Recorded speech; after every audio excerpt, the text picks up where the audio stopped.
Alors, bonsoir tout le monde, bienvenue à cette consultation publique. On a deux projets de règlement. On est le 29 avril 2025 et présentement 18h34 exactement. Donc, je vais signifier les présences en commençant par ma gauche, Sylvain. Bonsoir. Chantal. Bonsoir, présent.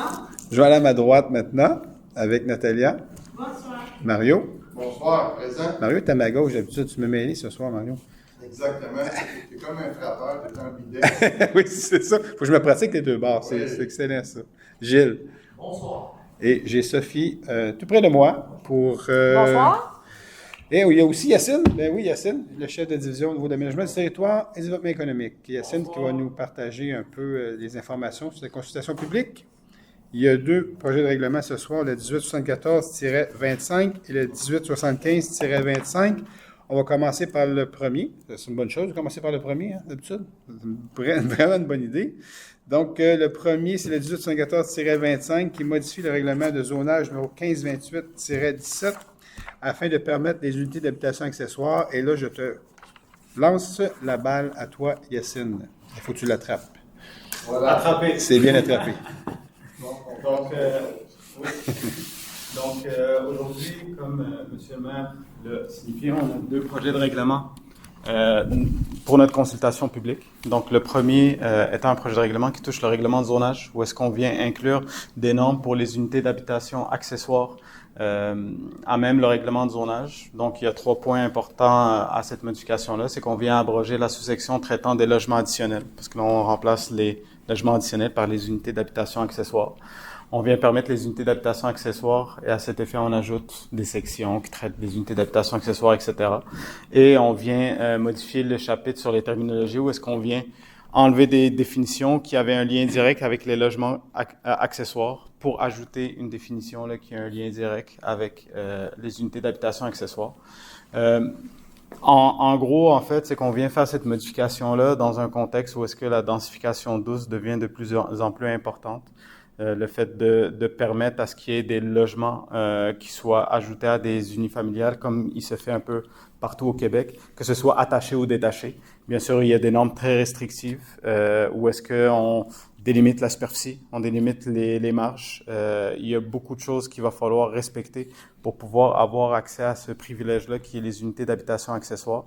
Et au-delà de ça, il va y avoir un PIA qui va être adopté, qui va être relié directement aux unités d'habitation accessoires et des documents aussi à fournir là, lors du permis et certificat pour avoir accès aux unités d'habitation accessoires. Et je rappelle qu'on peut avoir des unités d'habitation accessoires attachées et détachées avec bien sûr des normes qui vont être strictes, applicables et aussi avec le PIA qui va s'assurer de l'intégration architecturale de ces bâtisses-là pour les unifamiliales isolées, bien sûr.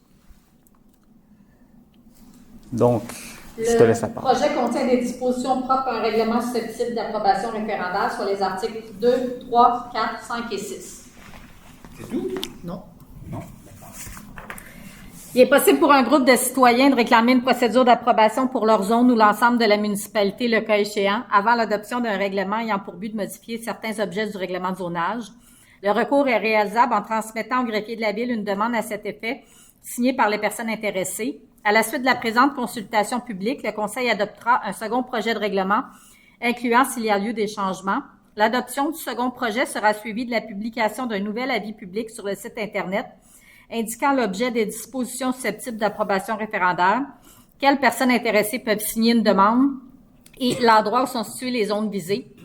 Toute demande doit être reçue à la municipalité au plus tard le 8e jour suivant celui où est publié l'avis annonçant la possibilité de faire une demande de participation au référendum. Toute personne qui, à la date d'adoption du second projet, n'est frappée d'aucune incapacité de voter, qui remplit dans un premier temps une des 3 conditions suivantes, est habile à signer, soit être domicilié ou être propriétaire d'un immeuble ou occupant d'un lieu d'affaires. Les conditions particulières applicables à chaque catégorie de signataires sont énumérées dans l'avis public. Toute demande doit être signée obligatoirement par au moins 12 personnes intéressées de la zone d'où elle provient, ou par au moins la majorité d'entre elles si le nombre de personnes intéressées dans la zone n'excède pas 21.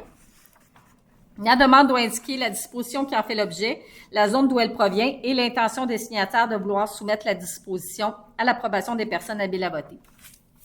Ce que je viens de lire va être applicable pour le prochain règlement également. Donc, tu les cites seulement une fois. D'accord. Est-ce qu'il y a des questions sur ce que Yacine a partagé ou ce que Sophie vient de partager? Non, c'est beau. Il n'y a pas de questions par écrit non plus sur ce projet de règlement-là. Alors, merci beaucoup. On va aller au deuxième, qui est le 1875-25, qui modifie le règlement relatif aux usages conditionnels, le numéro 1534-17. Alors, Yacine, je te lance une autre balle que tu vas bien attraper comme tout à l'heure. Attrapé. Fantastique. Donc, deuxième projet de règlement, 1875-25, modifiant le règlement sur les usages conditionnels numéro 1534-17, afin de modifier les usages assujettis. En fait, il y a deux modifications qu'on vient apporter à ce règlement-là.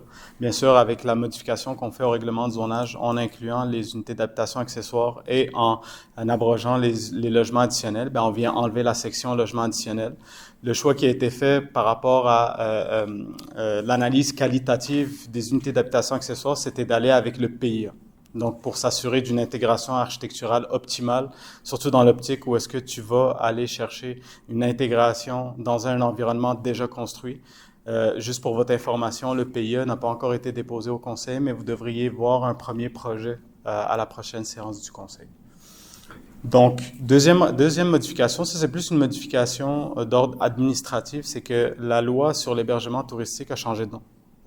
Et on avait l'ancien nom de cette loi-là dans notre règlement. Donc, il fallait tout simplement mettre à jour le nom pour que ça soit le règlement sur l'hébergement touristique, tout simplement. Donc, ça fait le tour des modifications pour ce règlement. Le projet contient des dispositions propres à un règlement susceptible d'approbation référendaire, soit les articles 1 et 2.